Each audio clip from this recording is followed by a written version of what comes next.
Hello, আসসালামু আলাইকুম। আজকে সকালে আমি ঘুম থেকে উঠে বাজারে গেলাম। আমার ফ্রিজে মাছ শেষ হয়ে গেছে, তাই সেজন্য আপনাদের সাথে সবাই শেয়ার করলাম আজকে আমি কী কী মাছ কিনলাম। দেখেন, আজকে আমি রুই মাছ কিনছি, আমার ছেলের জন্য পাঙ্গাস মাছ কিনছি এবং ছোটো মাছ কিনছি।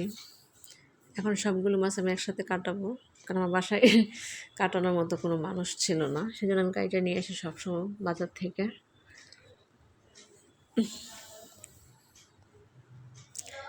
আমার সাথে এখানে আরও লোক ছিল, সাথে একটা বিড়ালও ছিল।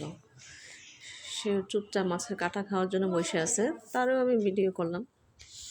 দেখেন, সে চুপ করে বসে আছে। এরপর আমি তরকারি বাজারে গেলাম, গ্রোসারি বাজার, কারণ এখানে এটা হলো সিলেটের উপশহরে, এখানে আর কি এটা আড়ত। আমি আড়ত থেকে সবসময় সবজি কিনি, এক সপ্তাহ সবজি সবসময় আমি কিনে নিয়ে আসি, শীতের সবজি আর কি।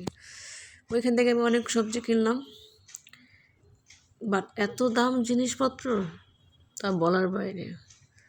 দেখেন, সবগুলি কিনে নিয়ে আসলাম আমি, সবজি টবজি যা আছে অল্প অল্প করে কিনে নিয়ে আসছি।